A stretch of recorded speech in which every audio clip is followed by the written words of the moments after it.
So, good morning. April 1, 2020, Wednesday, 4 a.m. So, maikling discussion lang. Nung midterms natin, na-discuss na natin halos lahat ng assets maliban sa PPE and non-current assets held for sale and discontinued operations. So, dito muna tayo kay non-current assets held for sale and discontinued operation, which is under IFRS 5. Now, intro and scope. Now, ano bang purpose ng IFRS 5? IFRS 5? Well, it is to specify the accounting for assets held for sale and the presentation and disclosure of discontinued operations. Itong assets na to, meaning nito, yung mga non-current assets na classify as held for sale and yung presentation disclosure ng discontinued operations.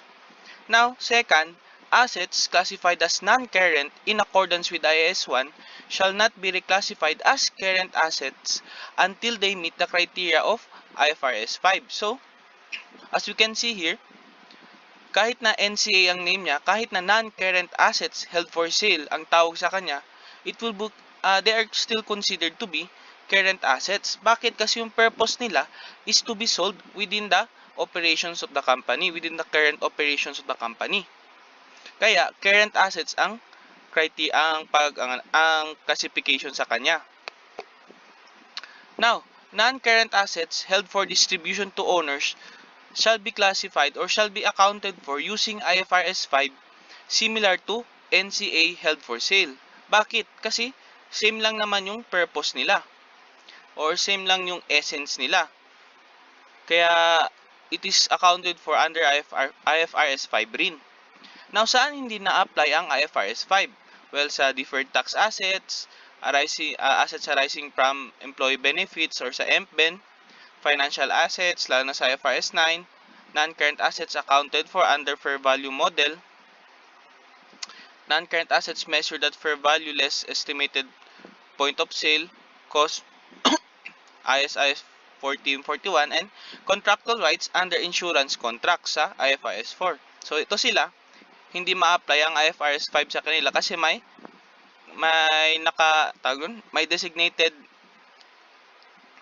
designated standard na for them.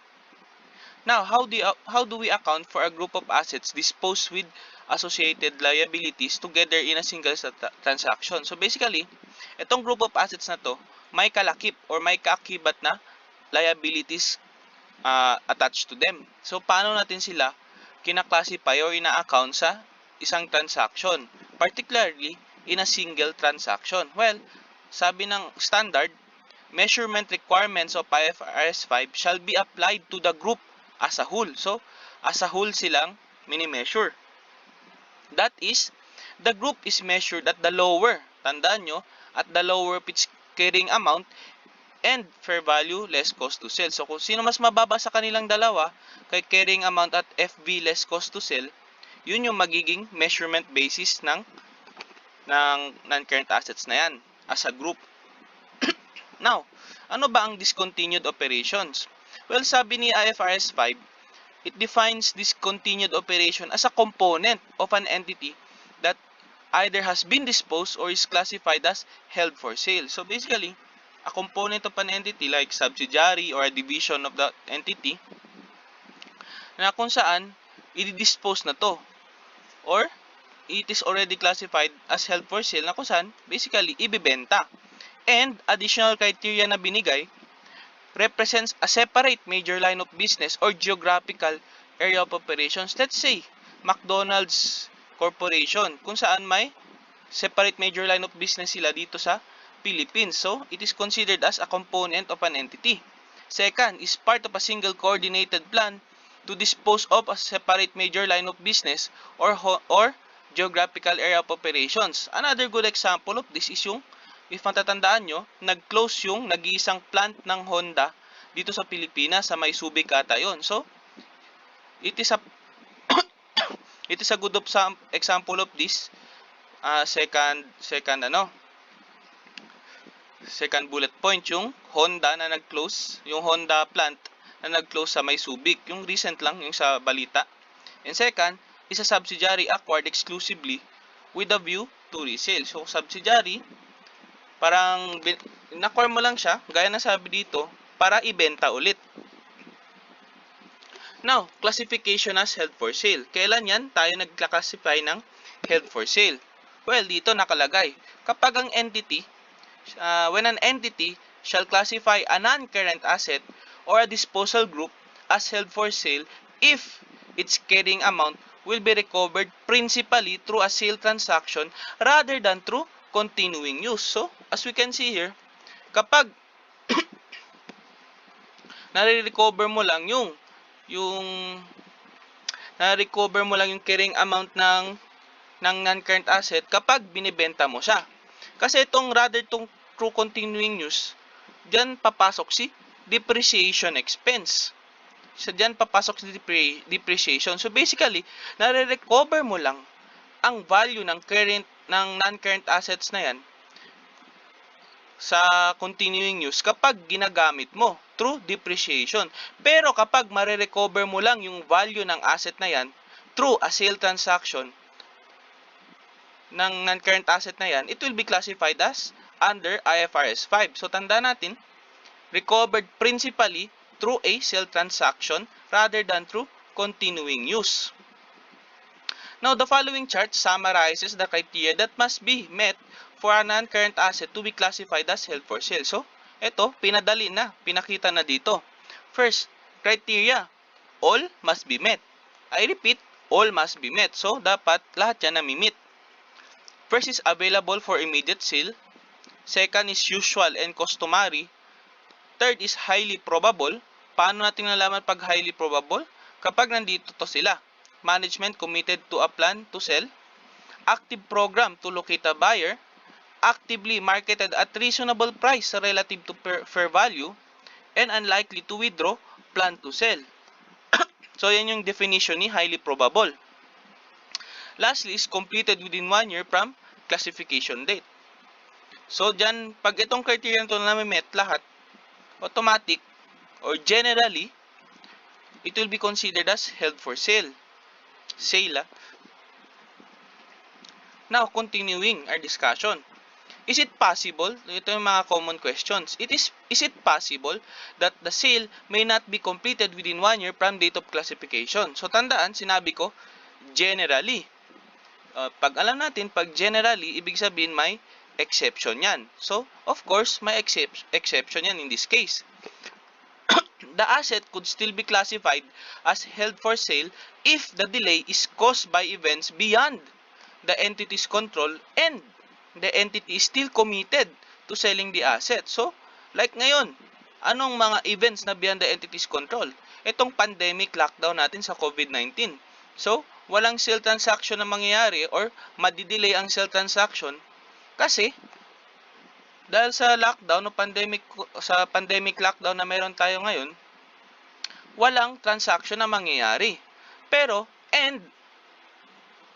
kahit walang transaction na mangyayari or nadidelay ang transaction na nangyari, si entity committed pa rin to sell the asset. So kapag ganyan yung nangyari, the asset could still be classified as held for sale kahit na may fortuitous event na nangyari. Now, second common question. Can exchanges of non-current assets for other non-current assets be classified as held for sale? Yes, as long as the exchange has a commercial substance. Pag walang commercial substance, then hindi na yan under sa IFRS 5. Now, third, how could we account for non-current assets acquired exclusively with a view of disposal? Well, sabi dito, the non-current asset will be classified as held for sale at the date of the acquisition only if it is anticipated that it will be sold within the 1 year period. Tandaan, 1 year period, and it is highly probable that the held for sale criteria will be met within a short period of the acquisition date. This period normally will be no more than 3 months. So basically, sabi dito, kahit na ma-exclusive view as disposal, it will be still considered under IFRS 5 kapag ibebenta mo within 1 year and mamimet mo yung criteria o yung sale criteria in particular within 3 months. So kapag ganyan nangyari, kahit na with a view disposal yan, it will be still considered as non-current asset held for sale under IFRS 5. And fourth, how should we account for non-current assets held to be abandoned? Well, basically, kasi nakalagay nito held to be abandoned, it does not meet the criteria or the definition for held for sale. So because of that, hindi siya under IFRS 5. Usage is until end of economic life. Temporary unuse is not abandonment. Now, sa measurement naman tayo. Measured at the lower of carrying amount and fair value less cost to sell. So, gaya ng sabi ko kanina, kung sino mas mababa sa kanilang dalawa, yun yung magiging basis ng pag-measure sa NCA held for sale. Now, if sale will occur in over a year's time, measure the cost to sell at present value. So, di ba? May mga instances na the sale may not be completed within the year. Yun yung mga exception. Yun yung exception. Kapag yun ang nangyari, ang magiging basis mo sa pag-measure sa kanya is the cost to sell will be measured at present value. Kapag ganyan na nangyari. Any increase in the present value of the cost to sell that arises should be shown in profit and loss and as a finance cost. Now, paano naman kapag may impairment or reversals? So, ganito mangyayari, sabi ni standard. Any impairment loss is recognized in profit or loss on any initial or subsequent write-down of the asset or disposal group to fair value less cost to sell. So, anong meaning nito? Basically, kapag yung non-current assets, ika-classify mo na sa as held for sale, may carrying amount yan siya, di ba? Pero nung nalaman mo na mas mababa pala yung value ng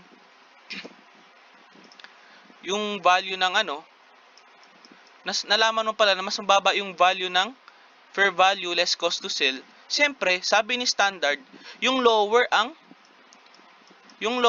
gagamitin mo. So, kapag yun ang nangyari, anong ibig sabihin nun? Ibig sabihin, may impairment. May impairment na nangyari. So, kapag gano'n na nangyari, i-recognize mo sa profit or loss.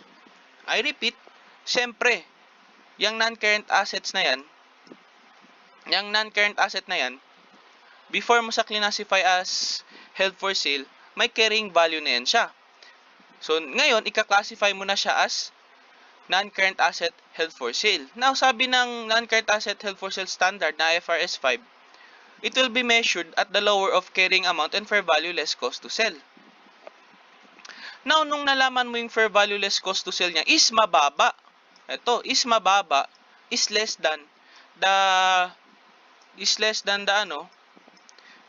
the carrying amount. Siyempre, anong meaning yan? Ibig sabihin may impairment loss. Na kapag may impairment loss daw, ang sabi ni standard, i-recognize mo sa profit or loss. So, ganun lang, basic.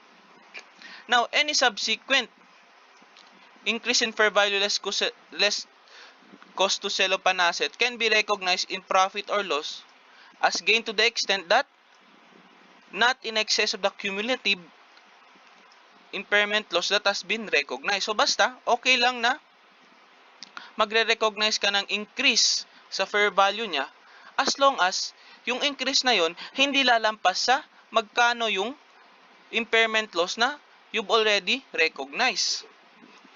Now, third, the impairment loss.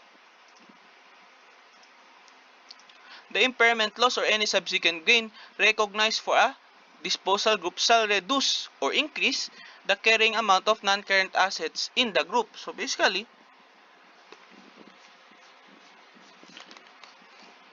may changes na mangyayari. Number 4 is non-current assets or disposal groups classified as held for sale should not be depreciated. Bakit? It is na siya. Hindi naman natin dinidepreciate ang mga current asset. Kasi 'di ba itong non-current asset or disposal group, they are already classified as current asset. So because they're already classified as current asset, hindi na siya dinidepreciate. Ang tanging ginagawa na lang is ini-impair. Now, any interest or expense of a disposal group should continue to be provided for. Now, paano pag nagkaroon ng change of plans? Nagbago ang isip ni entity. Well, if criteria for an asset to be classified as held for sale are no longer met, then the asset or disposal group ceases to be held for sale. So, ganun. Pag hindi na na-met yung criteria. Pero take note, a reclassification from held for sale to held for distribution to owners is not a change of plan and therefore not a new plan. Parang dito, gaya ng sinabi kanina, held for distribution to owners shall still be accounted for under IFRS 5 kasi same lang naman ang essence nila. Now, in this case, the asset or disposal group should be valued at the lower of